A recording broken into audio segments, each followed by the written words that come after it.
And the meeting is now live. All right, well, good afternoon and welcome to the East Bay Regional Park District's July 27th meeting of the Board Finance Committee. We're meeting today in accordance with the Brown Act as amended by AB 361, which means we're doing it by Zoom. But we would honor and encourage participation in this meeting. We look forward to your comments and questions. So the way to participate, I'll let Shannon Rice tell you how to participate. Okay, thank you. There are 3 ways. The first being via the Zoom meeting, 2 by submitting an email, or 3 by leaving a voicemail. And all of the information on how to do all of those options are located on the agenda at the Park District's website, which is ebparks.org. And if there are no further questions, we can begin. And actually, I would like to call roll first, if that's okay. Chair Waspy. Here. Director Wieskamp. Here. And Director Eccles.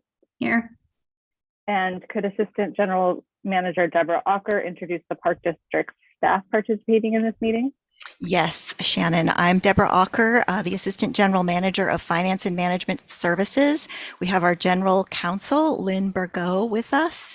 We have Deborah Spalding, Assistant Finance Officer, David Sumner, Audit Manager, Christina Crosby, Budget Manager, David Rusting, CIO, Michelle Strawson-O'Hara, our Assistant Finance Officer, AGM Christina Kelchner, and we also have representatives from other divisions because we're talking about budget items today. So that's many other district staff are online. All right, well, thank you very much. So we will begin at that point. So our first item is the 2022 mid-year budget report and proposed budget adjustments. Director Waspy, I'll just introduce this item. We're going to have Christina Crosby, our budget manager, walk you through the mid-year review. And this year, our mid-year review is really just looking at items that are necessary for this annual budget cycle and any other additional appropriations. For this, for the first time this year, we're going to carry forward to the next annual budget cycle. So here we're just looking at things that are necessary and urgent for this year, and Christina will give you a little more details on that. So thank you, Christina. Hey, good afternoon. Christina Crosby, Budget Manager. I'm going to go ahead and share my screen. Let's see here. Okay, hopefully you guys got that.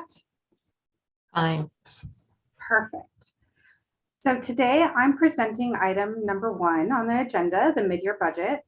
I'm going to go over a short description of the process, some minor updates, and a limited number of recommended mid-year appropriations for 2022. So with that, I will go ahead and jump right in.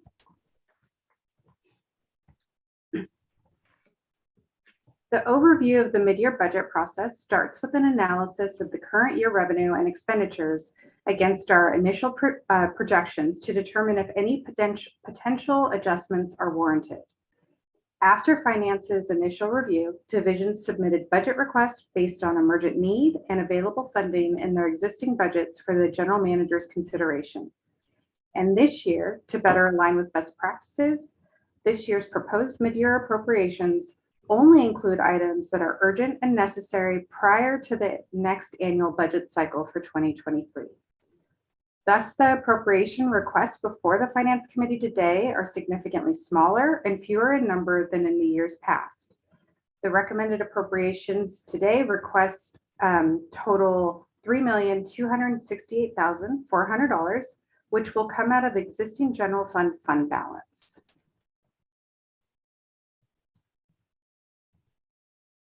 So we started this mid-year process with our review of revenue and are not making recommendations to amend any revenue budgets. Despite current market volatility and a recent rise in interest rates, property tax continues to be a reliable source of revenue. It makes up a majority of district resources, and we feel secure that we will meet expectations. Charges for district services also appear right on track. As of June 30th, which is 50% through the fiscal year, the district's actual revenue for charges for service came in at 51.2%. So you can't really get any more spot on than that. On the expenditure side of things, the budget team has been meeting quarterly with all the divisions to stay apprised of any significant changes, pitfalls, or unanticipated areas of concern that we may need to adjust for 2022. So this brings us to our first proposed recommendation. Staff is recommending replenishing the legal contingency reserve. This reserve is maintained at $1 million, and in the 2021 budget year, it was depleted by $900,000. So this action would bring this reserve back up to the base amount of $1 million. Moving on to our general fund operating appropriations, I will start with the operating division. All items are also listed in Exhibit A of your packet. The first and largest item is to fund the annual fleet replacement for 2022. This was the base budget amount for replacing fleet vehicles and was omitted when the budget was created and copied to the new budget year. This action will fix this omission. Next is $200,000 to purchase and install new lifeguard chairs to comply with Cal OSHA regulations in various locations throughout the district. We then have $75,000 for increased cost of rent for the Pacheco Corporation Yard. This was over the current budgeted amount, and the lease was negotiated after the development of the existing 2022 budget. $71,000 for comprehensive implementation of a single district-wide pest control contract. The existing budgets are currently spread across multiple departments and locations. And lastly, we have $55,000 for cameras at Contra Loma Swim Facility. There was funding initially allocated in the 2022 budget process, but upon implementation, cost escalation necessitates additional funding to actually complete the project.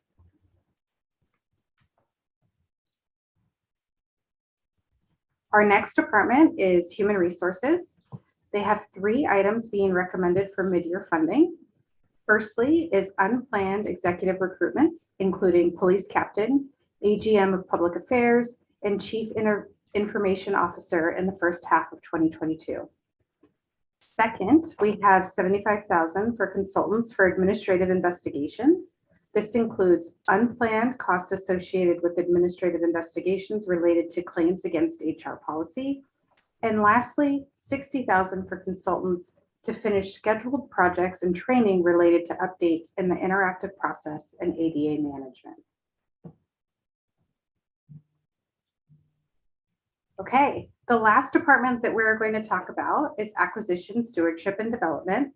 There is only one operating request for their annual payment of the Bay Regulation Restoration Integration Team, that's a mouthful, which helps in expediting permitting in wetland areas.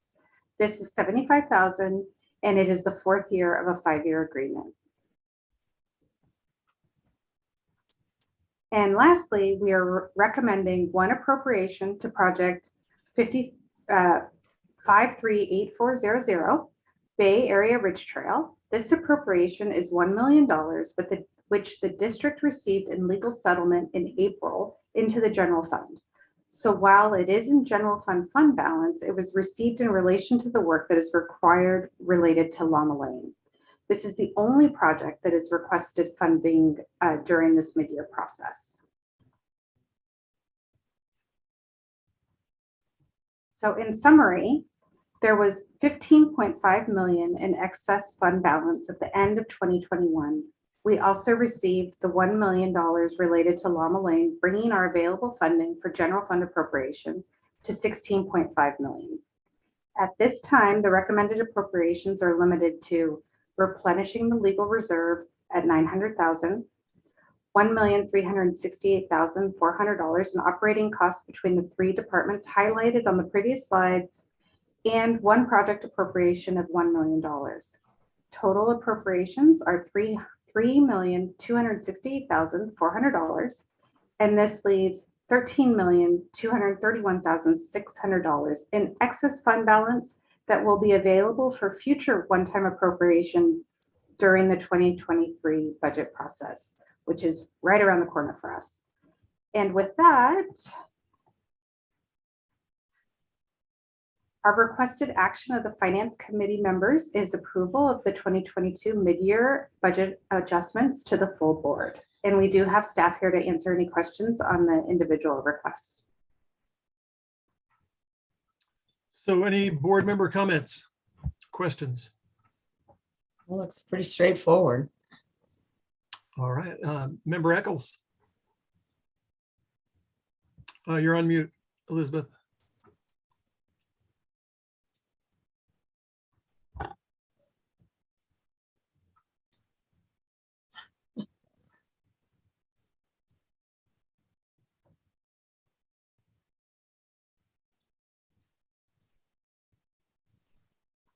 There's a lack of cooperation here.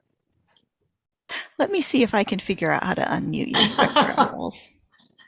Sometimes on our end, we do something. Let's see. Shannon, can you unmute her?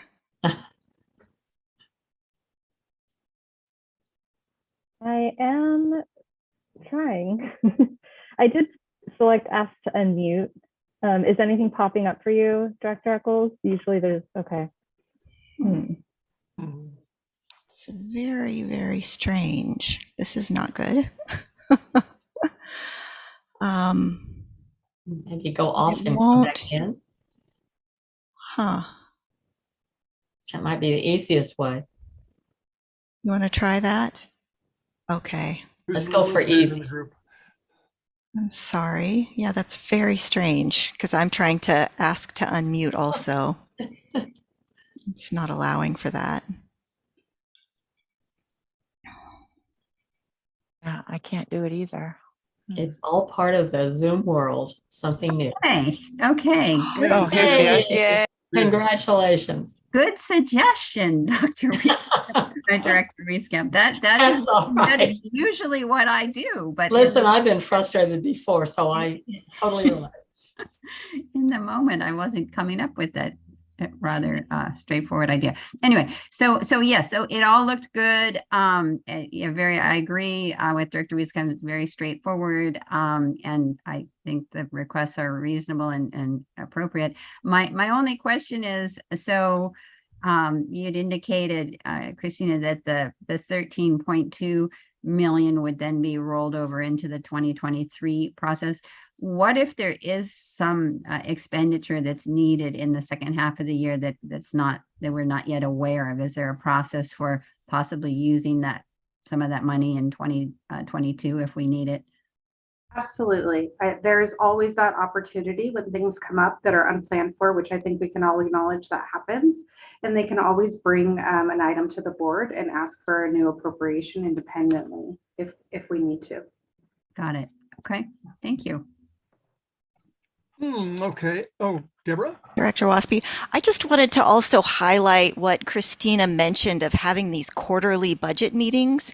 We hadn't really done that in the past, and so she's organized having a regular meeting with each division and the chiefs or whoever the budgeteers are, and that's been really successful. We're in the middle of our second round of those, and it's been a great improvement to interacting with the different departments throughout the year, and we are in this transition where we're really trying to implement these best practices and kind of normal government standards of, really looking at everything at the annual budget process. So we are, for the first time, really holding all of these things so you can look at them at once. And, typically we look at any excess that's remaining from a prior year as one-time funding, not ongoing base budget funding. So when we bring that to you, we'll make sure we're clear that those types of things would be considered one-time for appropriation. Okay. Sounds good. All right, thank you. Well, my only comments would be, or questions would be, so the annual fleet replacement cost for 2022 was $680,400. That was just an omission. That's the entire budget for the fleet. It was their base budget as of 2021. And then I believe they got another base addition to that last year that I think was around 150 or 200,000. So their annual fleet replacement budget is a little over 800,000. Okay, That thank you. sounds more. And then just comment wise, it was a lot more fun when we had whatever it was, like 13.5 million, and we got to spend it all right now. But I understand the concept, but I'm a little just editorializing a little bit. So I'm looking at these funds, the urgent funding needs.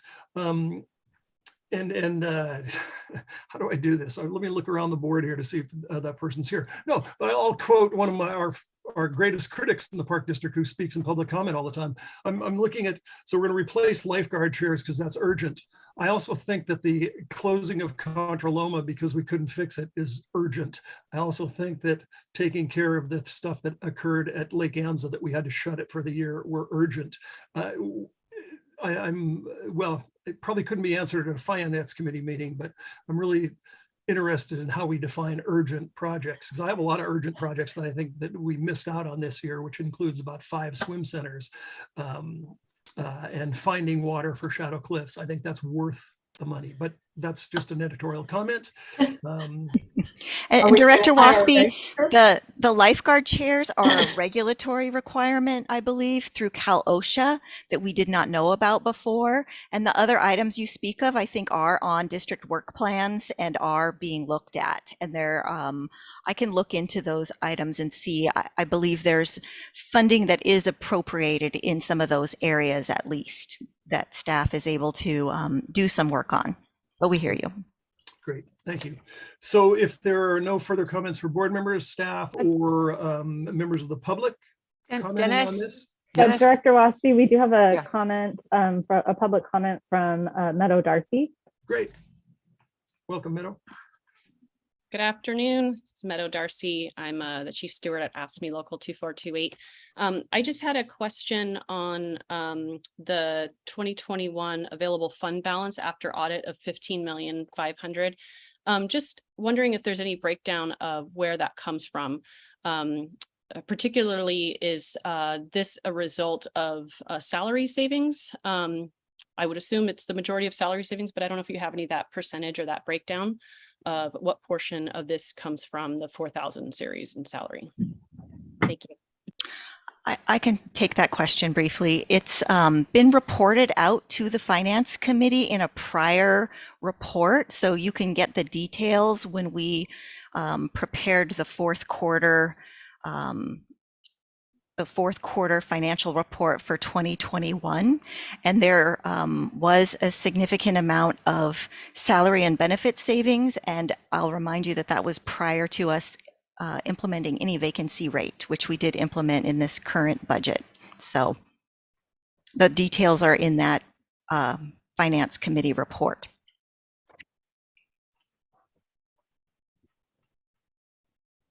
All right. If there's nothing else, we've heard the staff reports. Thank you very much for the staff report. And now I see in the recommendation, we've reviewed this and we're asked to recommend a favorable consideration by the board of directors. So do I have a motion? You see Director Eccles? No moved. We have a motion. Second. And a second by Member Wieskamp. Any further discussion on the item? If not, Shannon, will you call the roll, please, or take a vote, please? Yes, I will. Shannon Rice, Recording Secretary, taking roll call vote. Director Wieskamp? Aye. Director Eccles? Aye. And Director Waspy? Aye. Thank you. All right, motion passes unanimously. Thank you very much for the report. And our next item is the other post-employment benefits OPEB Trust Fund updates and investment performance through June 30th, 2022. Deborah. All right. Good afternoon, everyone. I'm Deb Spalding, Assistant Finance Officer, and I will share my screen here. How's that look for you guys? You have it? Mm-hmm. Okay, great. So this is a report on our Opeb Trust, and Opeb is an acronym that stands for Other Post-Employment Benefits. So it's all the benefits in addition to your CalPERS retirement, you have some health benefits that you get if you retire from the district after a certain number of years of service. So we'll be reporting to you. I'm going to give you a brief overview, and then I'm going to hand it over to Matt Goss, who's here from CERPT, and he's going to talk about investment performance through June 30th. So just to give you a bit of overview of our Opeb Trust. So we set this fund up in 2007, and the intent was to set aside money and pay for retiree medical costs. So the idea is that we're pre-funding this trust. We're setting funds aside in advance, and that these funds are invested so that we can earn interest and grow our money over time so that we can cover the costs in the future. So we'll have to pay less over time because we're earning interest on the money that we set aside early. And each year we have about $2.5 million in retiree medical benefits that we pay from this trust.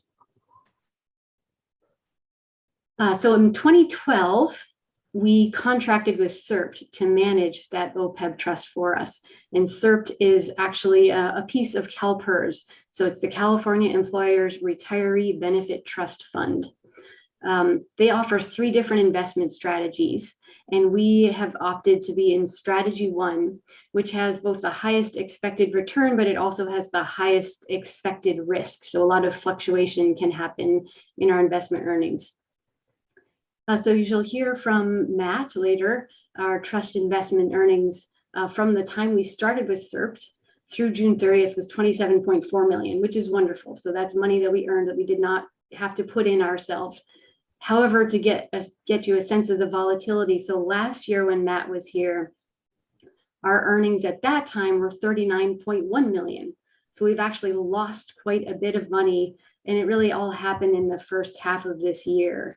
So that's strategy 1, is high earnings, but also volatility. And that's not a normal, that we don't usually have those big swings, but it can happen. And so Matt will talk more about that. This report is informational only. And I'm going to turn it over to Matt right now. So I'll stop sharing here, and I think Matt has a separate presentation he can pull up for you.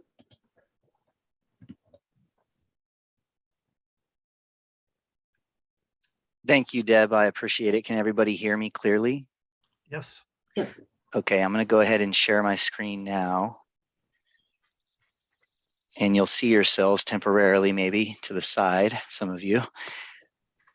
And I'll go ahead and start with your Opeb liabilities, just so that we can reflect on why you have given us money to invest for you. It's because you promised these benefits that Deb accurately described as anything other than pension for eligible retirees that worked at the district. And what you can see in row 4 on this slide is that if you measure those liabilities using an actuarial firm, they go up over time as long as you continue to offer the benefits to people, because you're increasing the size of the demographic population. When somebody retires, you backfill that active position in most cases, and so you add a head. And so that's what's happening here. You can see that in 2019, the total Opeb liability was about $70.7 million. And fast forward 1 year later, and that number was $74 million. And it doesn't have anything to do with investment performance, because at the very bottom of this slide, you can see that the actuary was assuming that all of your money sitting in our trust fund being invested would earn a long-term rate of return net of all fees of 6.5%. So the reason I wanted to paint this picture is because this is a long game. It's ongoing. You're using this trust fund to help subsidize costs that would otherwise be paid from Lafer County Treasury, where you're earning much less than, let's say 6%, 6.5% per year over the long term. So this has been a really good thing for the district, but that's a long-term statement. In the short term, it has not been as good. And Deb really painted that picture well. I'll go into a little bit more detail. And thank you, Deb. So you can see that 5.98% at the bottom of this slide is your net annualized rate of return based on your cash flows into one of our portfolio options, strategy one, starting 9.79 years ago, if we're using June 30 of this summer as the date of measurement. You gave us about $23 million. And you decided to work with us at the time because the firm you were working with prior was significantly more expensive. And you saved a lot of money because on this same slide, you can see that your total expenses going all the way back to the 14th of September in 2012 through June 30 of this summer have totaled $462,000 and change.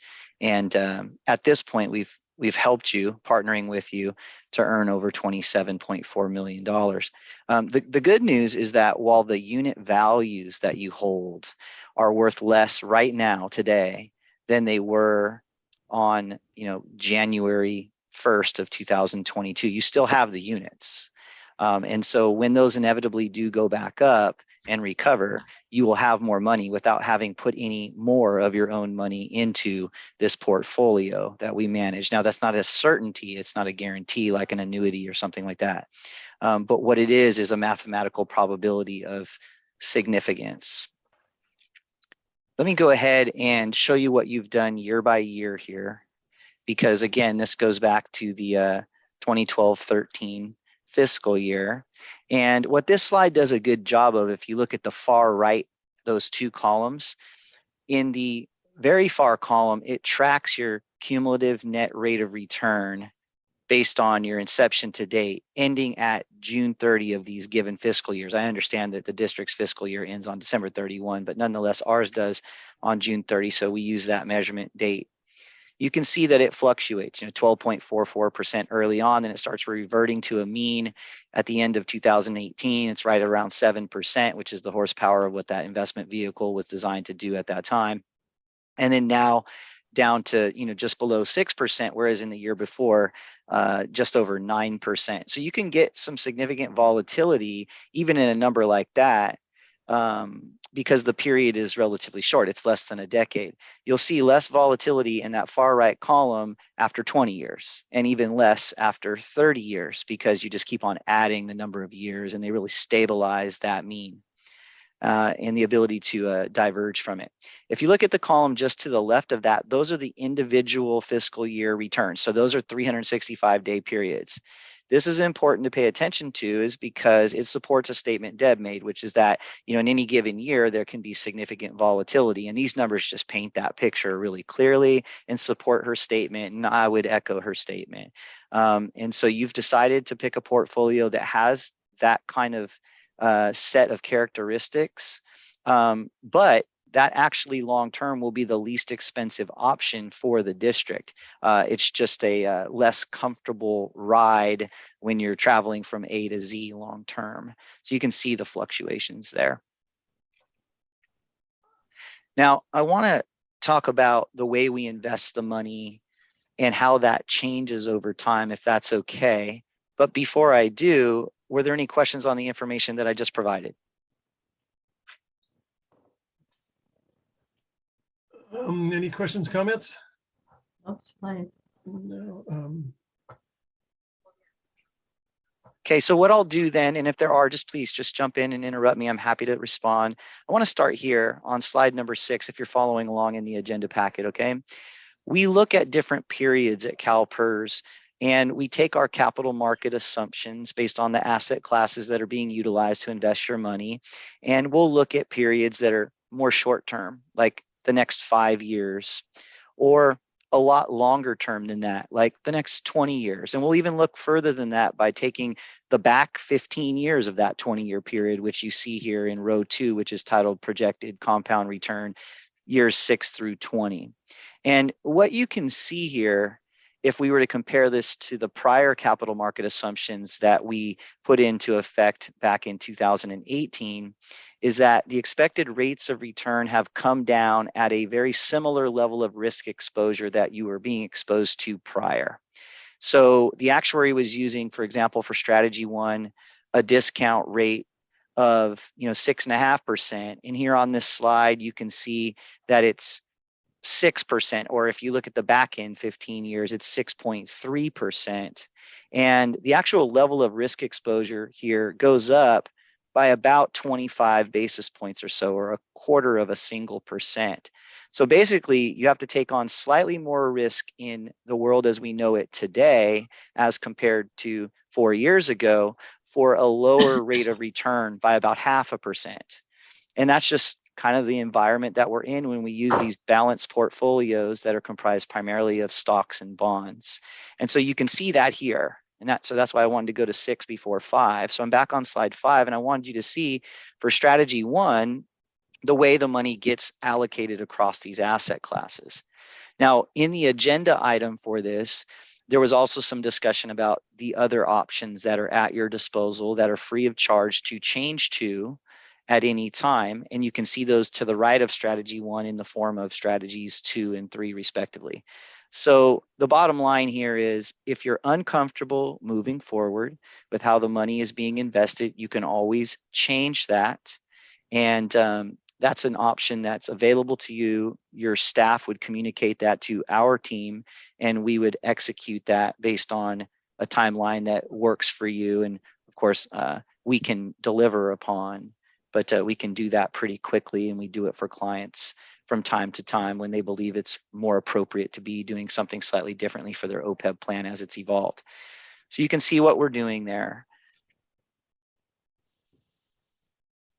What I'd like to do is talk a little bit about investment performance, the actual results across the portfolio. So what we've shown you here is how you actually performed, just under 6% inception to date for a period of about 10 years. But your cash flows are slightly different than the aggregate cash flows of all 600 agencies who participate in our trust. So if you were to look at the column titled 10 years here, what you're going to see are numbers that are slightly different. And they're also compared to benchmarks, which help you to determine whether or not this was any good. Because 8%, for example, in strategy number 1, again, the column titled 10 years, sounds pretty good on face value. But what if other options were out there where you could get 10%? And so what we're showing you here is that compared to a commonly utilized objective public benchmark that CalPERS has nothing to do with, okay, we were able to outperform it over that period by approximately 34 basis points, the difference between 8% and 7.66. And if you look at the inception to date column to the right of that titled ITD, you'll see a similar degree of outperformance. And if you track back to the left through years 5 and then 3 and then 1, you see that there's this consistent, slight outperformance of these benchmarks in all the portfolios. So we have really low tracking error and super consistent performance over time. And the reason for that is not magic. It's because that is the goal. The goal is to mimic those benchmarks with what we hold and try to perform as identically to them as we possibly can, erring on the side of overperformance as opposed to underperformance.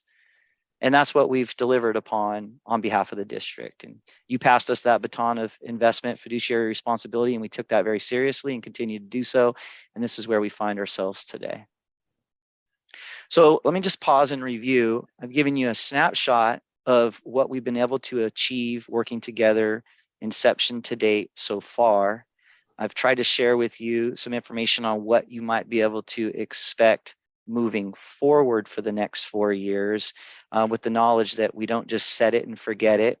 These are portfolios that evolve based on evolving market conditions that attempt to maximize returns and minimize risk exposure for our clients. Are there any questions or any topics of discussion that we can engage in?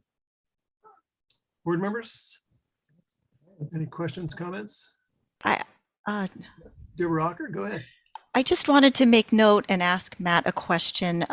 Here it's showing the assets column. So that's the total of all of the participants in this plan. And it does show that the majority are in strategy 1, correct?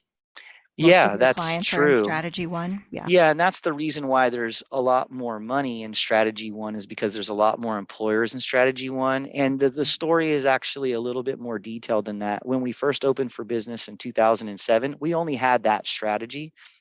And at that point in 2011, where we opened up these 2 additional strategies, we already had about 250 employers in the trust. So a lot of that money was there. I would also second that most employers are not above 50% funded, and they're more in a growth-minded mode right now, much like a 35-year-old investor that's looking to retire at 60 would be, as compared to a counterpart at age 55 with 5 years to go. So in your specific case, you're with the overwhelming majority of employers, including California special districts and parks and recreation districts. So if you were to answer the question, what are agencies like us in California doing, or what are agencies near us doing, you would find that more of them are doing what you're doing than less. Thank you. Yeah, you're welcome. Elizabeth, do you have a comment?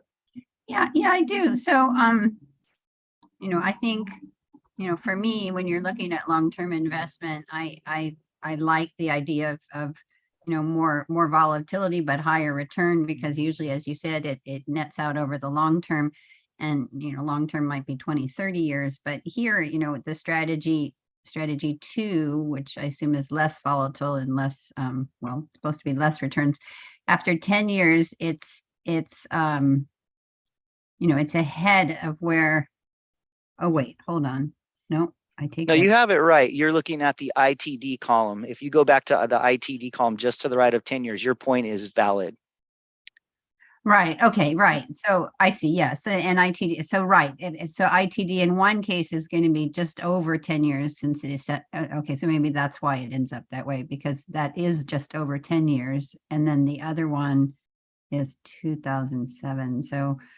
So we're not really, if the inception, we're not really comparing apples to apples, I guess. Yeah, I'm glad that you brought this up, because it's the only thing I don't like about this slide from an informational perspective. It could be easier to read. But what I will say is that strategy 1 goes all the way back to 2007, and it's the only one that does so. So it was the only one that went through the global financial crisis. And during those, years, it spanned actually 3 fiscal years and was a 14-month period where we lost around 25%.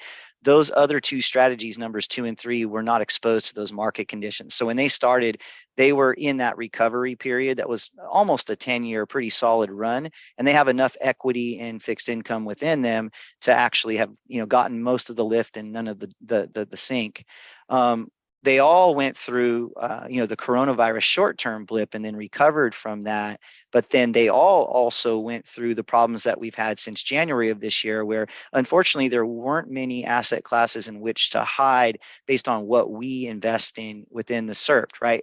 Because both public equity and fixed income were negative. Just as an example, on the preliminary returns for our pension fund, we're now talking about a different thing, but the overall net rate of return for the year reported right now, preliminary by CalPERS, this came out in a press release earlier this month, is negative 6.1%. But public equity was negative 13.1, whereas fixed income, which would normally be better than that because it doesn't correlate, right, was negative 14.5.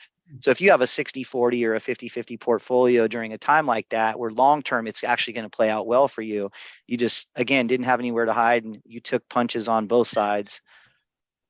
And that happened here as well. If we go back real quick to the way that assets are allocated, if you look at the top 2 rows for global equity and fixed income, yes, you have differing amounts for strategies 1, 2, and 3, but you have enough in any of them where it's going to be statistically meaningful loss for that period. Mm-hmm. But I'm glad you brought that up, Director Eccles, because, what it demonstrates for me personally is you didn't really have, you didn't really have a choice that was ideal. And so you're really just kind of weathering a period. And what a lot of people don't realize is that if you continue to contribute, you're actually getting a discount on units that you're purchasing. It's not a bad time to contribute. It actually isn't the most ideal time to take money out of the trust, because what you're doing is you're cementing unrealized loss. So if you recognize these things as patterns, because I wear one hat all the time that says Opeb, and then if your staff recognizes these things and acts in accordance, which I believe they do, you can kind of maximize or optimize the total amount of money earned by the trust fund as opposed to, contributed by you. When you get into the 30 years, 40 years, some of that is just, it's indifferent. It doesn't matter. But earlier on, it can make a difference.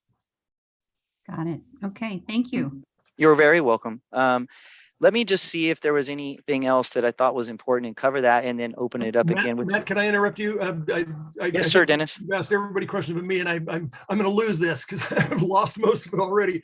But Deborah pointed out I was going to mention that too. I was really interested in strategy 1 and why everybody was in, or how many people were in that. What other agencies? I always like to ask, what do other agencies do? What's the norm? But my goodness, it seems like everybody's in strategy 1, and I understand based on you weren't offering it.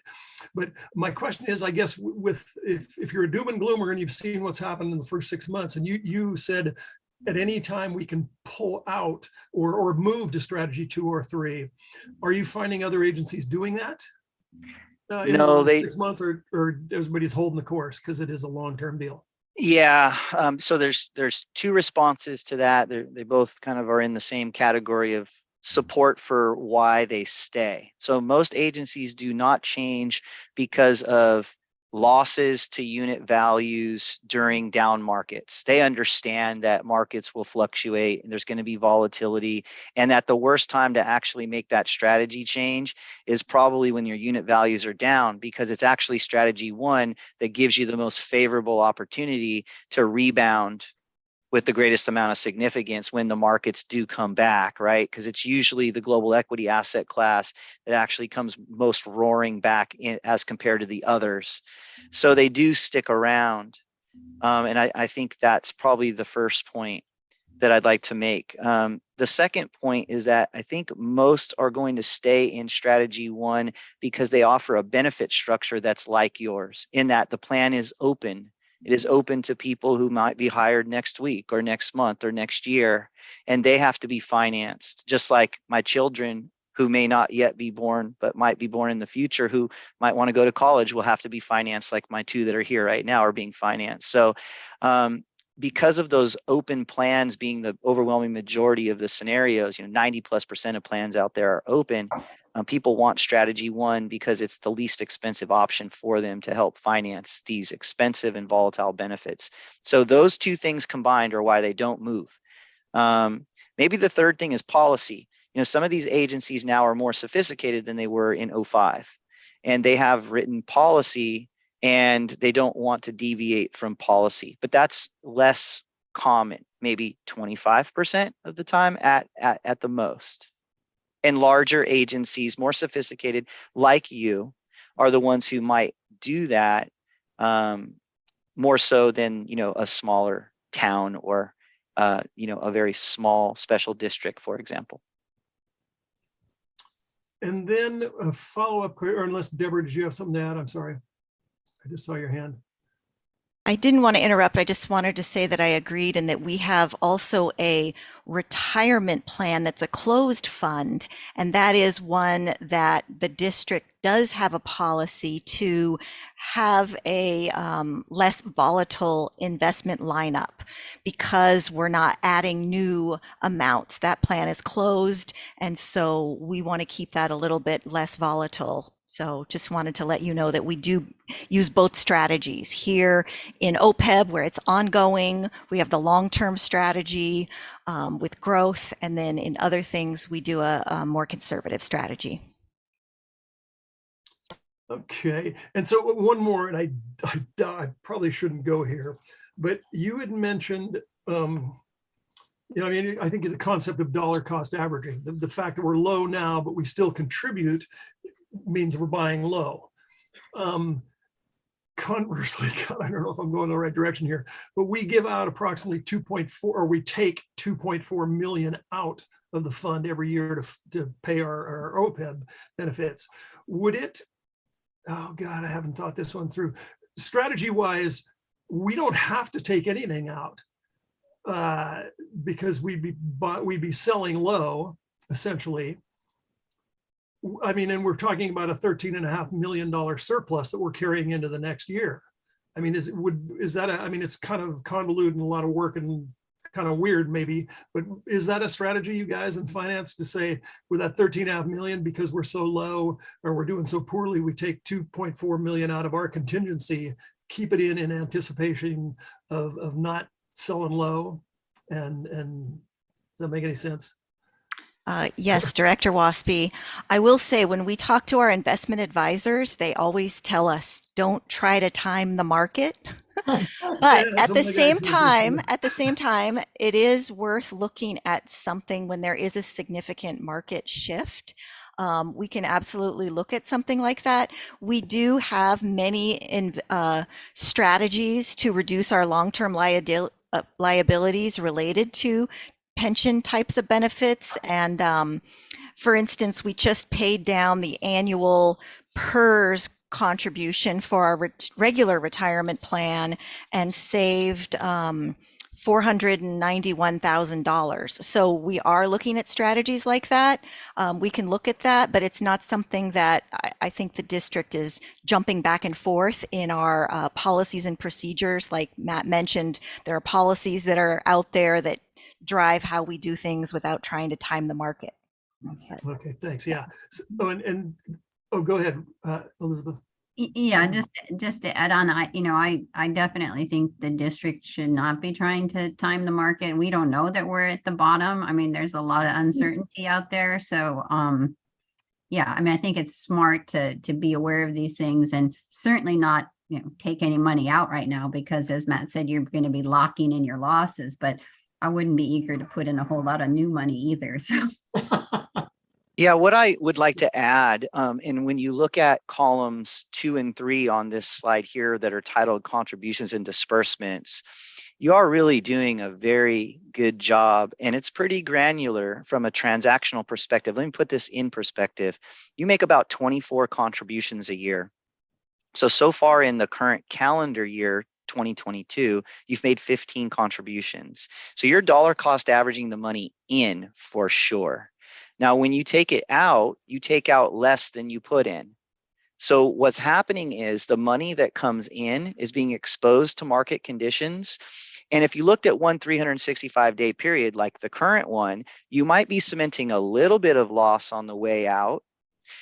I could also make the argument, though, that long-term, you're on a bedrock of gain. And so you're not really doing that.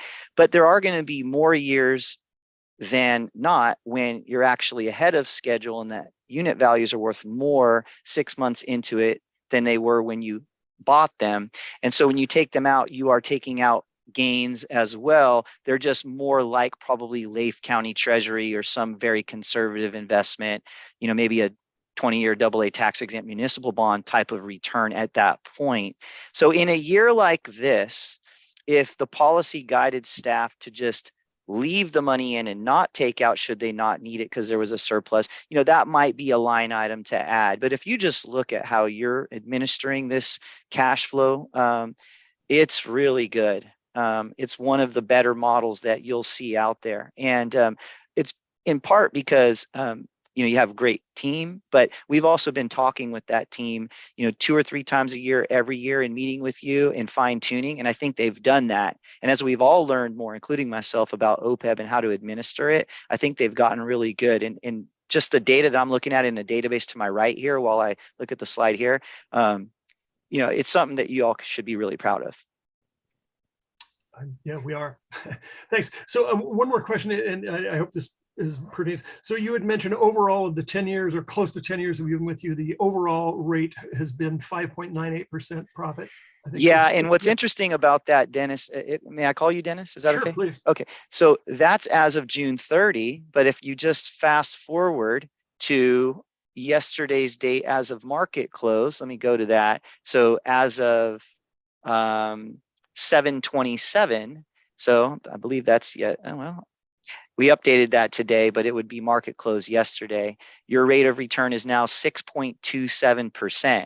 So in just under a month, you've gone up by, between a quarter and 25 to 30 basis points. So that rate of return measurement, one of the things I've seen with it is people get very caught up in it. And they might start to think like, well, my actuary is using 6.5% and I'm only at 6.27. Should we call him or her? And should we have them change the discount rate? And it's no, because what we're talking about is, about a 10-year number. And that discount rate spans about a 30-year period. In some cases, maybe even a 60-year period. So I don't think it's reason to be significantly concerned, but it is part of the reason why we, brought these numbers down is because along with, our external consultants like Wilshire and PIMCO and entities like that are experts in equities and fixed income products, we learn based on what we experience, and then we change what we expect based on that.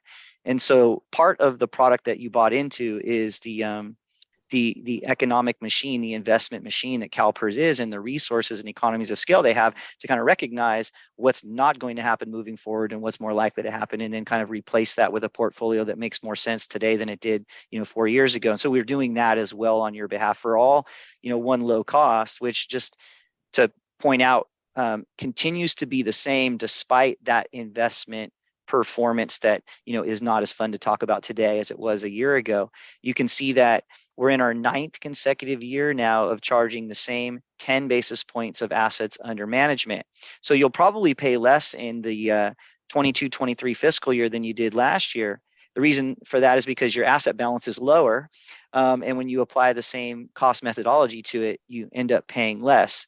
The only way that would change is if you get a lot more money in there. And if it's not through contribution, it will be through investment income, which would be a win-win for you anyway. So this continues to be a really good deal. Remember, very different than the pension fund, where they are going to come knocking because of those investment returns that were below 6.7% or so, 6.8%. In fact, into the negative 6th percentile range. And they're going to say, please contribute more. And that'll start in 24 months or so.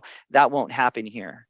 What will happen here is your actuary will recalculate, all of the things and tell you what the actuarially determined and recommended contributions are to get to 100% funded and stay there over time and in perpetuity. But that's not an obligation that the district runs into. It might be a policy compliance issue, but outside of that, it's not required. Does that make sense? That was a lot. I'm sorry. Sort of. Yeah, it does. Basically, we don't come knocking on your door at your time of most difficulty, both economically and from an investment perspective, and say we need more money. We don't do that because it's not the nature of our trust fund, and it's not within our authority to do. So you're in good shape. Oh, you brought up another point. I hate to belabor this, but so Sure. I assume that you said we can invest anywhere we want. Can you, as an investor, invest? Because you don't have the regulations that say CalPERS does and people like that. You can kind of roll the dice if we suggest you do roll the dice, right? Well, we can roll the dice within the scope of our investment policy, which offers those 3 portfolios that we've discussed today. And the degree of dice rolling that you can do, your menu, I like to call it, is you can invest your money in strategy 1, 2, or 3. Or in the case of the East Bay Regional Park District, at some time in the future, should you wish to do so, and sorry to make someone seasick here, but I'm going to go and say you're getting to a level of funding that's quite healthy. If you wanted to utilize both strategies 1, let's say, and strategy 3 simultaneously, we could entertain doing that for you for no additional cost. And that would be something that we would need to talk about in greater detail, and why agencies, very few of them do it, but there are some merits to it that I really like that you could start to utilize in that manner. And I could explain that if that's appropriate at some time in the future. I wasn't asked to do that today, so I don't want to overstep my bounds. Yeah, I think in the future that might be a good thing to look into, but probably not today. Okay. Yeah, but that's the scope. And so when you delegated this responsibility to us, it was through government code sections, 53.620 through 22, that, as a prudent investor, we can invest in things generally that a district like yours cannot invest in. And that's the more volatile asset classes, for example, such as global equity products. And that's what allows us to do it on your behalf, as opposed to you go directly and do that yourselves. We definitely can't just go and mimic the S&P 500. That would probably be problematic from a perspective, from the reasonable person lenses. Although it's interesting, if you look at the performance of that on a rolling 20 years since the 50s, it does well. It's just a roller coaster of a ride. That's all I really had today. Were there any other questions? I'd like to respect your time.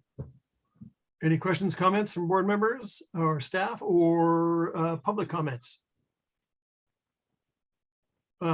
Hearing none, Matt, thank you very, very much, and appreciate you being here. And this isn't just an informational item, so we thank you for the information. And I guess we'll move on to the next item. All right. Thank you for your ongoing trust. Enjoy your trip. Thank you. Our next item is job order contracting per the job order contracting program and the quarterly report. Is this Lisa? Good afternoon, Director Chair Waspy. Lisa is not joining us today. I'm acting in her stead. I'm Ren Bates, Capital Program Manager in the Design and Construction Department. So I will do my best to replace Lisa at this point. Let me share my screen.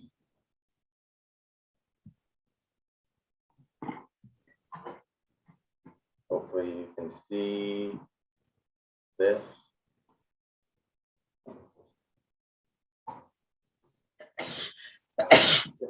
Ren, you'll put it in slideshow mode? Yeah, there it is. Perfect. Okay, yeah, I was having difficulty with my mouse, so I apologize. This is the quarterly update on job order contracting. So I'll give you an update on our current contracts. As a reminder, job order contracting is a more, for ease sake, it's like an on-call contracting. The district currently has 8 contracts that are for on-call contracting. We have 3 contracts that are with A, general engineering contractors, 3 contracts with B contractors, and then we have 2 A contracting licenses that we use primarily for paving projects. Each one of these has been publicly bid, and as a low bid, we award based on the lowest adjustment factor. So as a reminder, job order contracting, we run with the Gordian Group's assistance there are consultants that help us run the job order contracting program. And we bid this out based on a construction task catalog, which is specific to each license. So in other words, the A license has specific tasks that are included in this task catalog. The B have specific tasks as well. And these are all based on prevailing wage, local material prices, and are generated right before we go out to bid. So this is used for maintenance and repetitive work. We have done this for several years now. This, I believe, is our 4th round of job order contracting. Here's the list of the projects we've completed thus far with our project, our consulting in this round of contracts. This is the same information that's been provided in the staff report. I'll leave this slide up for a minute. I won't run through each of it. I have some photos to share after this, but as you can see, we've done almost $3 million worth of work with the job order contracting. And again, as a reminder, job order contracting is utilized by several departments throughout the district. Finance and Management Services utilizes it, Operations uses it, Mass uses it, and Design and Construction utilizes it as well. Here are projects that are currently in construction and or waiting a notice to proceed, meaning we've agreed upon a price. And again, the price is started with an estimate from our project team and then given to the contractor the price based on the construction task catalog. The Gordian Group helps us verify those costs and make sure that everything jives, and then it's been approved by the district before a notice to proceed is issued. And this next slide shows projects that are to be queued up and waiting for in terms of potential pricing and or capacity. I guess this would be a good time to remind everyone that these are annual contracts. So we award them in the year-long term. It begins from the first notice to proceed offered to the contractor. The contractor is not, all the contracts are not to exceed $1.5 million. Again, that is not any money that's encumbered by a project. It's not to exceed all project. Any money spent has to be inside of the project budget. And so what we do in terms of that is that the annual year goes from the first NTP from a year to that end. We can use up any amount of that capacity of that $1.5 million for work. The district's not obligated to provide $1.5 million. We're obligated only to offer $50,000 of work to each contractor. So those are the ones outstanding. Now I'll share some photos of projects that have been done. This project highlights one of the benefits of job order contracting is that this project, which was the bridge repair, pier repairs at Hayward Marsh, you can see it's tidally influenced work. And so the tides don't abide by normal business hours. And so the job order contracting has off-hour costs. And so it allows us to figure out what it would cost for the contractor to work at night. They have a fixed cost base for that, and they have regular hours. So it provides us the flexibility to schedule and do the work based on tides, which we sometimes wouldn't have with our low bid process. Here's the Black Diamond Mines Atlas portal. They redid the liners here at the entrance, as I understand. This is completed now. At one of the last board tours, I believe we saw this site, the Monarch Pollinator Garden at Point Pinole. It was just to the south, I believe, of the future service yard facility. So the job order contracting was used to clear the site so that the volunteers could come in and work with Stewardship and Operations to plant the pollinator garden that was out there. And we did see this on a board tour a couple of months ago. There are some improvements done to the Piedmont stables. We did do some ADA improvements, and those have been completed. So this shows the ramp that was installed to make it up to current code. Some of the paving projects that have been done, the picture on the left is a before of the Contra Costa Canal Trail, and the picture on the right is an after. This was used, again, this one was used for the specific paving contractor. So that was one of the A contractors that we used specifically for paving. This is just an informational item. There's no action required. I do want to highlight that based on where we are, I'll stop sharing. We are at the end, or some of our contracts will end their annual term at this coming fall. So November, December, October, we will end some of our contracts will meet their time constraints in terms of how long they can do it. And we're also reaching capacity on one or two of our contractors in terms of the 1.5 million that they can provide. So we're looking into potentially bidding out a new round of contracts this fall, and the next update will have more information on that. But I just wanted to give the committee a heads up that we are looking into doing another round of job order contracting contracts, and we'll have more information at the next finance committee.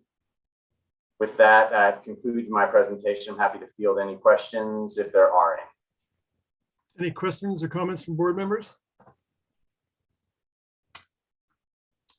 No, Ren, I was going to ask, so if I understand the procedure, the jock or the Gordian group gets together or checks the book or whatever that book is to figure out the cost of things, and then it simplifies the bidding. So do we have a watchdog person? I mean, is there a district representative that says, is that really a good price, or do we do any research, or we just take that as gospel from the Gordian group or whomever the group is that makes up the price list? That's a great question, Director Waspy. We have run several audits. We've used local professional cost estimators to run audits on the program to compare what we've paid for in terms of a sampling of projects, and they've found that everything's been market rate. So that's what we do as a check for the district. We don't have anybody on staff that is up to speed on costs. Costs for construction have changed drastically over the last couple of years. The one thing that the Gordian group provides as a consultant is that they own RS Means, which is one of the largest companies in terms of cost estimating. They have a huge database nationally, so they are experts in that. But to answer your question, yes, we do vet those numbers with a local cost estimator who runs an audit on several sample projects. So we don't have the expertise on staff, but we've consulted with folks to make sure that what we're getting in terms of price for our job order contracting projects is market rate and consistent with what we would get otherwise. Okay, I'm wondering at some point, I mean, I like this program. We've been in it for a few years now, but I'm really concerned with, and I know I don't have the scope of the work here, but I'm looking at putting a roof on the Trudeau Center at $147,000. And I'm thinking, good Lord, for, I don't know what kind of roof it was, but I'm just wondering if we ever get a little complacent and think about that. I mean, at the very least, if somebody told me that the Trudeau Center's roof, which I could be mistaken, but it looks like, I think it's a straight gable roof, isn't it? And it's nothing very sophisticated, but at 147 grand, is there a chance maybe we could just go out and ask a roofing contractor to give us a bid in addition to the ones we accept from our contractors? Not that I know we're obligated to give it to our job contractors, but I think there should be some form of checking this out, because I mean, I'm not suggesting anything, but if the Gordian Group just makes a straight 5% off everything they sell to us, essentially, I'd put on that it's an incentive for them to have the price be up. I'm not suggesting that's ever occurring, and then if I look at the Lake Chabot South County Courtyard repaving, yeah, that's close to 700 grand, and I not a lot of pavement up there at South County, is there? I don't want you to answer that question now. I just want to put the seed of thought there that I really think it's, I don't know, it seems excessive, some of these prices. That's a good concern, and I hear you on that, Director Waspy. I'll just add that our policy states that we usually have we like to have an engineer's estimate, so we enter into this with an estimate of knowing or presuming what the cost is going to be. So we don't just give carte blanche, in other words, to the Gordian Group and the contractor to come up with a price. The project managers on the project initiation form state what the estimate is prior to that. So that's one of our first checks, is that we go into it not blind. So in other words, that I can't speak to those projects specifically, but we do have an engineer's estimate as a jumping off point, so that we do know a basis. I can look into, but I hear you, and that's a good concern. I see Deborah Ocker wants to jump in. Director Waspy, we will follow up with you on the Trudeau Center. I know I should know the answer to this, but it's not just a roof. I believe we are creating a generator that's maybe solar powered, but I actually don't have Jeff Rasmussen here to answer the question, but we'll follow up with you and get you more information. Okay, well, it's just the concept of the whole deal of Got check it out. There should be some watchdog in this, because there's, just because. But I love the program, and I love the amount of projects that are getting done. It seems like there's an ease of getting things done, and I like that, as long as they're done efficiently. So if there's no further comments from, pardon me, Director Wieskamp. I just think it does an amazing job of getting a variety of projects done in a timely fashion. And I think that's what we expected when we discussed going to this. And so I think good job. Pass it on to the rest of the staff. But no, I just think it's a great program. But any more information we can get, fine. All right, any comments from members of the public? We do have one public comment from Meadow.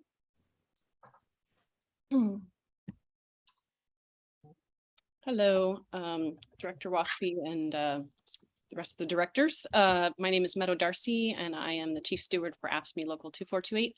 I'm following up on a question that I've asked several times since November of 2020, I believe, which is about regular review of job projects to see when we have recurring issues, for example, for paving. When we see things like we're spending, almost $700,000 on paving, and then we're allocating $2 million a year for paving, perhaps we need to look at whether we could have internal staff provide that and create a crew for that, so that we're not always contracting out. And I haven't received an answer. I did, I believe Jim O'Connor at that meeting said, or at a follow-up meeting said that there was a paving analysis report, but it's been over a year. And I haven't seen anything. I have heard that there is one, but I'm being told by Human Resources that they don't have one to give us. So just kind of checking in to see, what the status of that is, and if we can get an update. Thank you. Thank you. All right, well, that was an informational item, and thank you very much for the report, Ren. And if there's no further questions, we'll move on to the next item, which is the second amendment of the Administrative Services Agreement with Mission Square for Deferred Compensation Plan Administration. All right, good afternoon again. Deborah Spalding, Assistant Finance Officer. So I'll present this. I'm going to give you some more context about our deferred compensation plan, the Deferred Comp Advisory Committee, and I'll present you a recommendation and a little bit. I'm sorry, the sound is bad. Deborah, your Deborah, sound is quite bad. Maybe if you It's turn like an off echo your chamber. camera for a moment and see if Okay. that helps. Let me try that. I'm not Is this any sure. better? I can hear you now, but I'll stop you if it gets fuzzy again. Really sorry about that. Okay, great. Go ahead. We can hear you now. Okay, great. So I'll just say it all over again. I'm going to provide you with a bit of an overview on our deferred compensation plan, talk to you a little bit about our Deferred Comp Advisory Committee. I'm a member on that committee as well. And then talk to you about staff's recommendation, and then also the advisory committee recommendation on this item. And then we also have the chair of the advisory committee here who would like to speak on this item. So first off, an overview of our plan. So we first started contracting with ICMA-RC, which is now called Mission Square, for deferred comp. And the idea is to encourage saving for retirement. And so this is 457 is a tax deferred benefit for employees that can put their money in it. It's taken out of their salaries, and they don't pay taxes on it until they take the money out when. And so we feel this is important for employees, but particularly for them to have a lower retirement tier through CalPERS. And the advisory committee itself was established in 2017, so relatively recently. And the advisory committee has really focused on, first of all, encouraging more employees to participate and then to keep them there once they do join. And the reason for that is that we can get lower fees for all participants. In addition to it being a really great benefit and a way for people to save for retirement. We've also focused on broadening investment options once you're in the plan. More retirement savings education for employees, and reducing fees and improving fee transparency, which you'll hear a lot about later on. So we have a staff recommendation in this agenda report. And the context here is that the first contract amendment with Mission Square, which was recommended by the advisory committee in late 2021, was erroneously approved by staff, but it really should have been brought to the board of directors because they are the plan fiduciary. So we are coming back to you with this second amendment to rectify that situation. So there are 3 changes that are in this second contract amendment with Mission Square. And so they're summarized in this table below, and then we're going to get into a lot more detail on the next slides, but just summarizing them. So one is how to pay for the Mesero Financial Services contract. That's about $26,000, and Mesero provides investment advisory services. And that is also recommended by the advisory committee. The second change is moving investments from R9 to R10 share class to reduce administrative costs and provide equity in investment strategies. That's also recommended by the advisory committee. The last change is reversing unauthorized increases in fees. So fees would revert back to 4 basis points, which is what they were before this first amendment was approved. The Deferred Comp Advisory Committee does not recommend this. And again, we'll talk more about this in future slides. So taking each of those 3 individually to try to break them down a little bit better. So the Mesero contract was also approved by staff mistakenly, and it needed to come back to the board of directors. So we brought that to the board on the June 21st board meeting. Mesero provides monitoring and analysis. So they're like a third-party investment advisor. They look at the core fund lineup that is provided by Mission Square, and they give their third-party recommendation on whether these are good investments or not, or what the risks might be. And they also provide fiduciary protection to the Park District. And I've got a sample report on our next slide. So the contract amendment with Mission Square would approve payment of the Mesro contract from the administrative allowance account. As an alternative, the district could decide to pay for that contract directly from district funds. Regardless, both staff and the Deferred Comp Advisory Committee have both recommended that this is something that they agree with. And so here's, Mesro provides a quarterly, what they call a police report, and each letter in police is something that they're monitoring for. So you can see in this slide, so they're giving you this quarterly report, and they're saying in the current quarter, they're monitoring for these quantitative categories, qualitative categories. And then down at the bottom, you can say, hey, these are the ones where we have some changes in different funds. And they're even removing a couple funds from fiduciary coverage, saying that they would not provide fiduciary coverage for the district. These two that are in, so they're providing a recommendation on 259 funds, way more than we have in our core fund lineup. So the two that are recommending removing, that doesn't apply to us. That's not part of our core fund lineup, but just to give you a slice of what the report looks like and what Mesro does for us. Okay, so the second recommendation is moving from the R9 to the R10 share class. R10 is a lower cost share class that became available to us recently once our asset balances reached a certain threshold. And that will allow for 4 basis points, which is what Mission Square charges for plan administration, to be charged flat out. You know, in parentheses, I have here plus any additional basis points as might be determined by the park district. Prior to this change, the way that fees were collected was different. Plans were paying fees based on the investment selected rather than this 4 basis points flat. And I've got an example on the next slide. So this is a report that's provided by Mission Square. And I've highlighted here the different, this is a very brief list of different funds that are offered by, in our core fund lineup by Mission Square. So this R9 is before, this is as of March 31st in Q1, we were still in the R9. And you can see that there's different fund net expenses here. And if you look at this one that's not R9, you can see a 1.67% fund net expense. So just to give you a sense of how that played out. So on average, before we moved to R10, on average, 10 basis points were collected. All of those funds were pooled and held in this administrative allowance account until they were rebated to participants.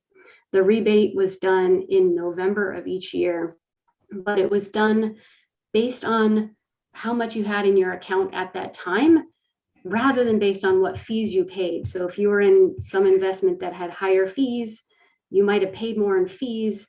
But if you had a lower balance than someone else, you might not get back all the fees that you paid. So that wasn't fair. And so we really wanted to change that. So both staff and the Deferred Comp Advisory Committee recommended approval of this change.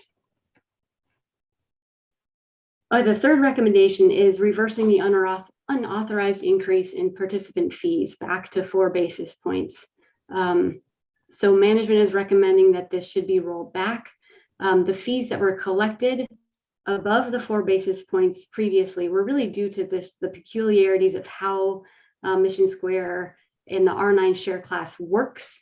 But it's not that the board had recommended that we charge more than that. And so with this recommendation, we would revert back to the 4 basis points as of September 1st. And there's a cutoff by Mission Square, so it has to be done by August 20th, which is why we're trying to move this forward to the next board meeting. So this recommendation is not supported by the Deferred Comp Advisory Committee. And we'll talk more about that in a future slide. And now I want to explain just a little bit more about our administrative allowance account. So this account has been set up since the beginning, and it has been, in addition to it being rebated back every year, it has been used on 2 occasions for other things, to send Deferred Comp Advisory Committee members to NAGDA training. So NAGDA stands for the National Association of Governmental Defined Compensation Administrators. This is a group that all people across the country who are involved in deferred comp plan administration will attend this annual meeting, and they talk about deferred compensation administration and different changes that are going on in the industry, how you can get more people to participate, that kind of thing. So we've twice had costs for this training come out of that admin allowance count. In 2021, the rebate to participants was delayed so that we could implement the fee change and make a communication to participants. And so that rebate has not happened in like a year and a half, more than a year and a half, sorry. So the current balance in the administrative allowance count is 150,000. So that's much higher than it normally would be. And then just a few more details on where we are. So as you know, we brought this item to the board of directors, to the last board of directors meeting. We were advised to bring it back to this finance committee for additional discussion. The Deferred Comp Advisory Committee had a special meeting on this past Monday. And so they have provided their recommendation. And I'm gonna summarize that on the next slide. And then the chair of the advisory committee is here and would like to speak also. And so here is his rather small font, but here is what was recommended by the Deferred Comp Advisory Committee at that special meeting on Monday. So first off, recommending that the board of directors approve a second amendment to the contract, authorizing Mission Square to pay for the Mesereau Financial Services contract out of the admin allowance account, and also moving plan investments from the R9 share class to the R10 share class. So the advisory committee liked both of those first two items, and the vote was 5-0 there. The second recommendation from the committee was to authorize spending up to $25,000 for this NAGDA conference attendance for 2022 using the admin allowance account. And then anything that was not spent, it might not be the full 25,000 depending on who attended, would be refunded to plan participants. And that was 3-2 vote. And then last recommendation was that the board of directors authorize the reversion to the 4 basis points. And then at the next available rate adjustment window, which would be the following quarter, that we increase the plan costs to 6 basis points to continue funding the Mesereau financial services and also education and training. So our recommendation is, as is written in the report, to move investments from the R9 to the R10 share class, authorize payment to Mesereau Financial Services from the admin allowance count, or alternatively, could be from district funds. And then lastly, reverting participant fees to 4 basis points and rebating all fees in the admin allowance account. So I will stop sharing here, and I think, do we want to hear from Meadow at this time? I think that probably makes a lot of sense. Yes. Okay. Good afternoon, directors. I'm Meadow Darcy. I'm the Deferred Comp Advisory Committee Chair. Thank you very much for that presentation, Deborah. I wanted to talk a little bit about what happened on Monday at the committee meeting. I think the biggest issue for the committee was that a recommendation, a motion was passed initially to take these actions, and you know, if they need to be authorized by the board, then, you know, that's fine. I think the biggest issue was that the district was stating that they needed to, or district staff was stating they need to rebate all of the administrative allowance account except for Mesereau, and we didn't feel like that was being made very clear. So there was a use of this admin allowance accounts, but there was also this sort of representation that, you know, it was collected inappropriately. And so, you know, our question was, if it was inappropriate and you need to make it right, let's just do that all the way, and not just, you know, cherry pick portions that we pay for. We also had a discussion about alternatives. So we definitely understand the district's concern with these items not coming before the board. And that was something we weren't really aware of as a committee. But now that we are, we can understand there's a concern. And so one of the other alternatives that we recommended was that the district could choose to, since they are in contract with Mesereau, and it is certainly a very good type of company to have to oversee the funds, the district could choose to pay for it for this first year until we have more time to decide how many basis points we want to, you know, to maintain in order to pay for that. There also is the issue of training, which is coming up really fast. And our intention was to book this training early so that we could keep costs at a minimum. Of course, now it's been held up, and so the cost is increasing. So we weren't really sure exactly how much we needed to put aside. We think that 25,000 is probably way more than we need, but we wanted to make sure there wasn't any shortfall, and that any of the remaining funds would be rebated back to the participants. But that is also something that the district could choose to pay for if there is concern about using the administrative allowance account. So I just wanted to make sure that while we did come down with those recommendations, one of the initial recommendations was that the district could pay for that, those two items that are sort of immediate need.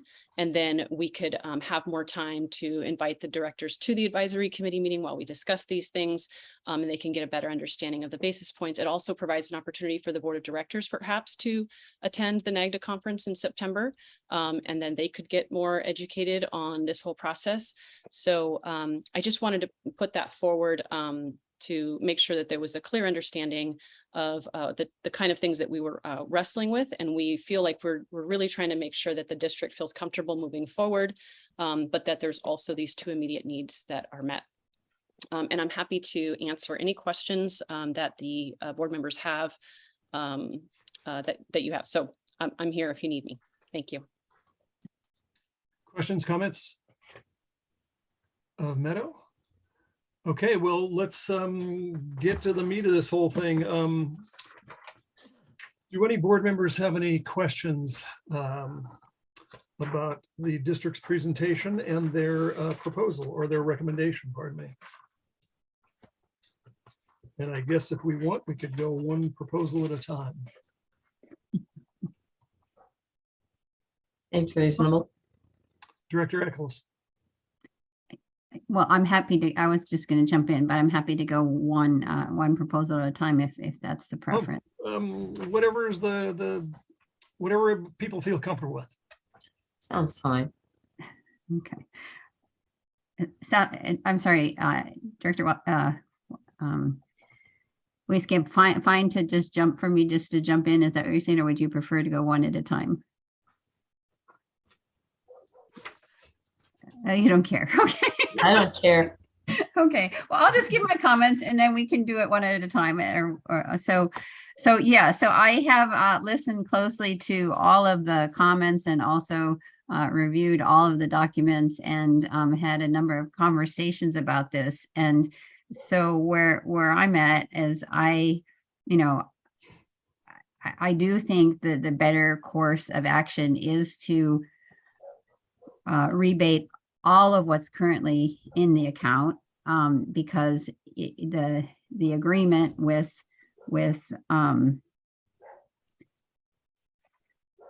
sorry, I'm just losing my train of thought here. But the agreement is for a 4%, and that is what they're supposed to, at least historically, they've rebated the rest, and the contractual arrangement is to keep 4%, and that's what the board has previously authorized. So I'm not really comfortable using the excess fees that are currently in the account to spend on other items, since that hasn't been previously approved by the board. So what I would recommend is to use district funds to pay for the contract with Mesero, and to use potentially board operating funds to pay for the training. I do feel that it's very important for the folks who are on the advisory committee to receive the training, as well as any board members who are interested. It's absolutely critical that we're very careful with this money, and it is our employees' money at the end of the day, and that everybody be well trained and up to date, everybody who's involved in this. And nobody has been able to go to the training for the past 2 years because of COVID. So I do support sending up to 6 people to the training. I'd like to get a better hand on the cost. I know that the original proposal when it went in, I believe in May, was for 6 people at a cost of $15,000. I agree with Meadow that it's probably higher, probably more like 20,000 at this point. 25,000 sounds a little high to me, but so I would propose training for up to 6 people at up to $20,000 from board operating fund. And I do know that there is more than sufficient money available for that. Okay.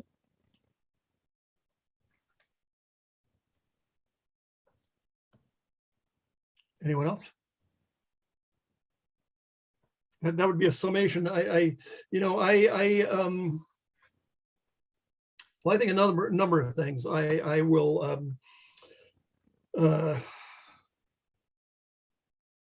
I'd like to know. I mean, I'm interested in spending district funds for something that for Mesro to pay the 26,000 that we owe from Mesro, and if I'm not mistaken, and council, please let me know if I'm reading this incorrectly, but you're of the opinion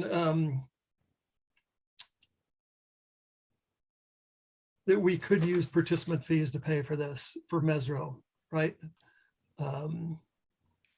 Well, Director Wasby, thank you. I tend not to want to give legal advice in a public forum. Okay. I do think that you could ask this very same question to Deborah Ocker. There you go. Okay. Deborah, what do you think? Our contract with Mission Square does allow for cost as approved by the plan sponsor that will support and benefit the plan. So our current contract with Mission Square, ICMREC, does allow for related cost to be determined by the plan sponsor and to use those that allowance account for that. Now, the question of was it pre-authorized by the board of directors as the fiduciary or not is maybe a follow-up question that we've been struggling with, but the actual agreement between the district and Mission Square does allow for that. Okay. Siri here. Let me know if I can help. Okay, so I'm once again, this whole thing, I hope we clear this up as the method of how we're going to do this. Personally, I would, well, I'll get right to the point. So we're talking about $25,000 of people's money. It doesn't figures out whose money. It's either taxpayer money or it's participants' money. And I'm told that at this late date where we're moving into, quote, we're missing the early bird deal, could this conference be attended via Zoom is my question. And if I were a participant, I would suggest that would occur. If I were a board member, I'd be wondering the same question. As a board member, should we spend funds for this? And we have the opportunity to do it by Zoom. I think that's the prudent way to do it. And I don't know what the cost difference is, but I know it'd be a tremendous savings, I would bet. So I could see, or I can be convinced a number of ways, but I think probably just to clean things up and make it look or make us get back into compliance and legally and understand that the board will now be the fiduciary. There have been a lot of things brought up. Well, we won't get into that now, but just the issue, I'd be willing to, I guess, spend the $26,000 for us to handle the Mesro account. I'm in total agreement with moving from RI to 10. And then I think I agree that we should, at this point, when I personally don't know enough, and I won't speak for my fellow board members, but if we're going to become the fiduciary, I'd like to learn a lot more. I'd like to rebate everything over 7% or 4% back to the members. And but it is a stickler for me. I think we're kind of in a weird situation.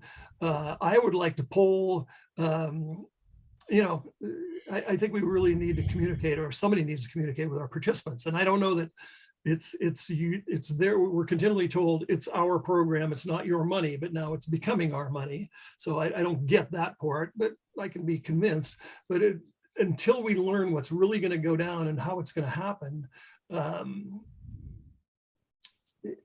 would think a little compromise on both sides would help out here. I think if we paid the $26,000 for the Mesro to clean that up,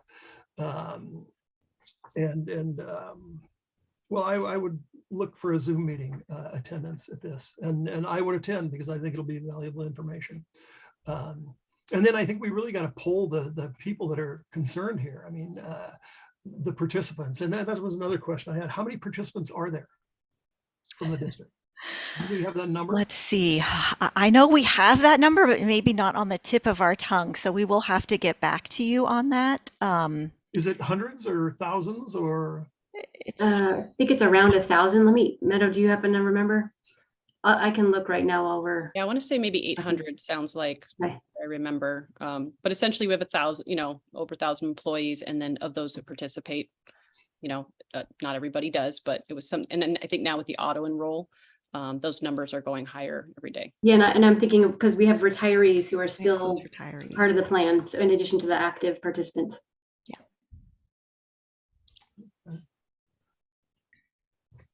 Anyone else?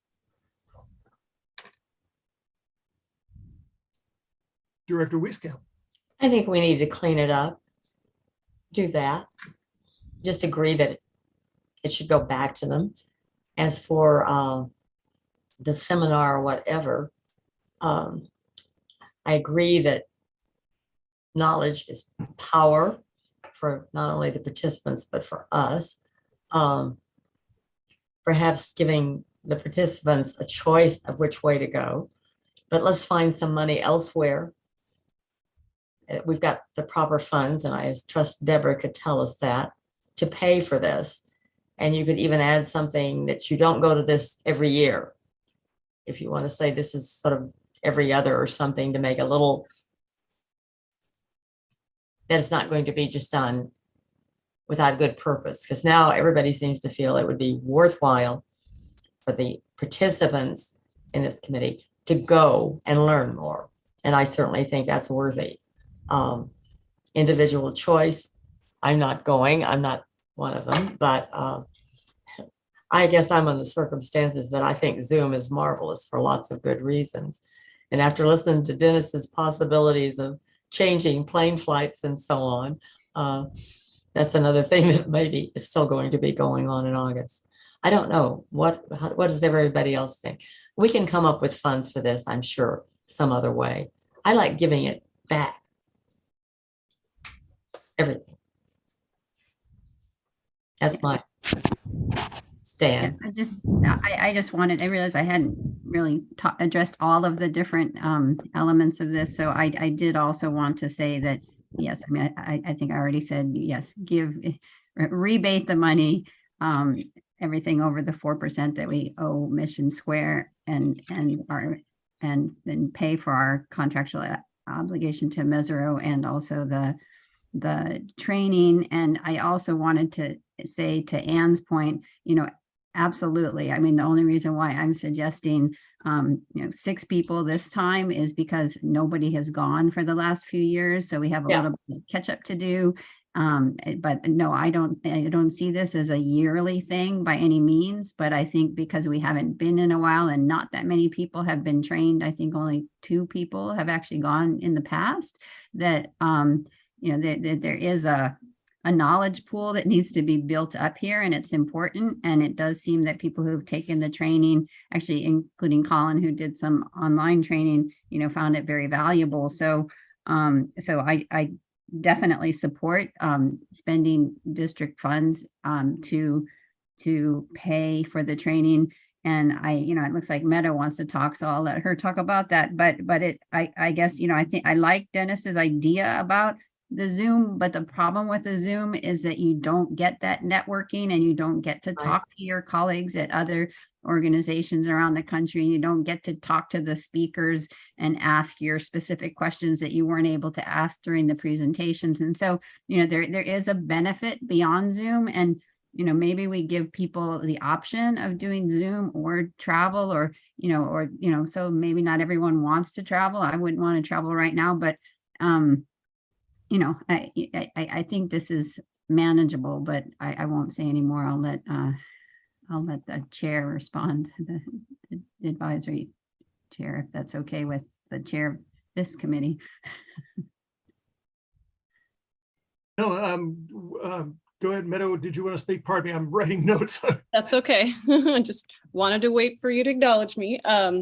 Yeah, I think, thank you for all of those points. Yes, I think those are all very good points. And there is definitely a virtual option, but as Director Eccles had mentioned, having attended the conference myself, I thought the same thing of like, wow, this could be virtual, but boy, when I went there, the networking was critical. I was able to speak with people from local agencies and see how they run their committees, what they're doing, how they structure their committees, whether they're fiduciary advisory, how many people do they send to the conference every year? What's the breakdown, all of those things. And so especially having this be something new for us, it was really critical to be able to talk to others. I was able to exchange business cards and, contact them later and say, can you send me an agenda for what your committee meeting looks like, or something like that. So it was really critical to have that networking experience, but certainly that was our intention, was to give people that option.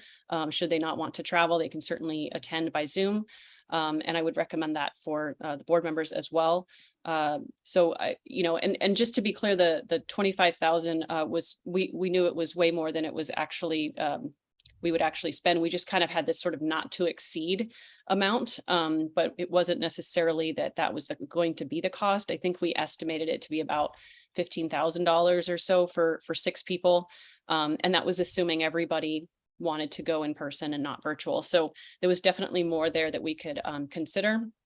Also, some people might be part of their regular job responsibilities to attend this. And so they might have job related training funds that they could use to help mitigate that. So there was definitely ways that we were going to try to minimize costs. That's always a priority when we discuss this at Deferred Comp Advisory Committee, is participants first, be very conservative, and how can we do this so that we're minimally, taking the minimal amount that we need in order to just, be trained and understand what we're doing. But we felt like this was valuable to do. So again, anything would be refunded back to the participants that's not used. Should it be district training funds, again, that would all be approved and going through the process. So I just wanted to sort of clarify some of those points and answer any other questions that you all have. Thank you.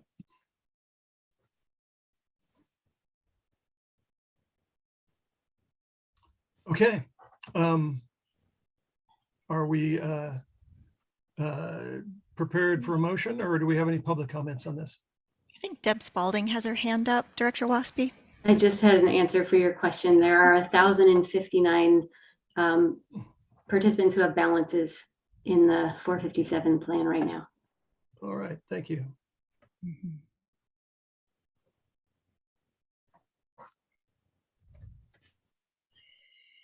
And the back of the staff report is us drafting out the staff recommendation. If you want to use that as your starting point of the of a motion, is what I'm hearing from each of the committee members, is that there's a desire to pay for the Mesero contract out of district funds rather than out of plan participant administrative allowance. That there is a mutual agreement to move the investments from the R9 to the R10 share class. And that there's a mutual desire to revert back to the 4 basis points to be charged to plan participants, and to rebate 100% of the fees that are in the admin allowance account. So that's just a slight deviation from the staff recommendation by having the Mesero contract also be paid out of district funds rather than plan funds. If you wanted to talk about that. And then there was a discussion about, and you can change this how you like, having 6 people up to $20,000 allowable to attend the NAGDA conference, and the use of that would be some board operating funds out of the general fund. That was me summarizing the comments that you made, so please correct me if I didn't get something correct. I think you said it all, unless there's any corrections. Can I ask a question? What's NAGDA stand for? Oh, Deborah just mentioned it. Yes. National Association of Government Deferred Compensation Administrators. Administrators. Yeah. There we It's a go. very, very popular national conference. And I do want to say, I know we're breaking all of these steps into many pieces because it really is complex, and we want the board members to have the opportunity to have these discussions and really understand all this. You know, it's a lot of data, it's a lot of details that the advisory committee has been chewing on for months and months, so we can bring these details back to the fiduciary committee at future times, so we can really provide all those details to the board members as well. I know that's requested of other board members. Okay, is anyone prepared to make a motion? I'll make a motion. Thank you. So just to summarize, I think Deborah covered it pretty well, that the motion is to recommend to the full board to move investments from R9 to R10 share class, and to authorize the payment to Mesro Financial Services from district funds. 3, to revert participant fees back to 4 basis points and rebate all fees in the administrative allowance account. And 4, to provide funds out of the board operating account in the general fund to allow 6 people to participate in the conference. You know, I guess I'm pausing here just for a minute because, well, I guess people have their own travel funds too, because if board members want to go, like I'm going to say, what I was going to say here is 6 people virtually or in person to attend the conference. But then if other people want to go as well, in particular, if they want to attend virtually, I think that option can also be allowed out of other travel funds, because I don't want to, you know, if we're saving money by doing it with Zoom, I don't want to foreclose, you know, board members or other folks who want the training over Zoom. Anyway, I apologize. I shouldn't have done that while I was giving a motion, but so that fourth, I'll just repeat the 4th piece of that motion is to allow up to 6 people to attend the training conference. And Director Eccles, it is an annual conference. Next year, it will be on the West Coast instead of the East Coast. So there's future opportunities. That's very good to know. Yeah. And I guess, well, I would say up to 6 people and up to an amount of 20,000 if we have to put a upwards amount on it.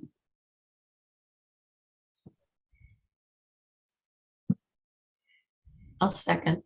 We have okay, we have a motion and a second. Is there any further discussion?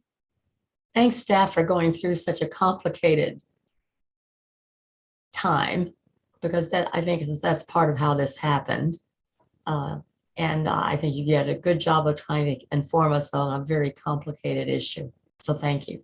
Yeah. Yeah, it is a complicated issue, and I appreciate that in today's discussion and in the discussions I've had the last day or so, it seemed much clearer. So I appreciate the work that staff and others have done to really, you know, break it down and describe the situation clearly and transparently so we can make a good decision. Right. All right. If there's no further discussion, Shannon, would you take the vote? Happy to. Shannon Rice, Recording Secretary, taking roll call vote. Director Eccles? Aye. Director Wieskamp? Aye. Director Waspy? Aye. Thank you. A sigh of relief from everybody there. Motion Thank passes you. unanimously. Thank you all for your reports and your participation. Thank you. Our next item is public comments. Do we have any public comments? No public comments. It looks like Kelly has his hand up. Oh, I'm sorry, missed that.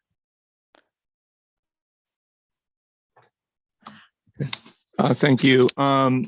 So the San Francisco Chronicle just today has a nice headline. It says, nearly every Bay Area city lost kids over the last decade, except this one.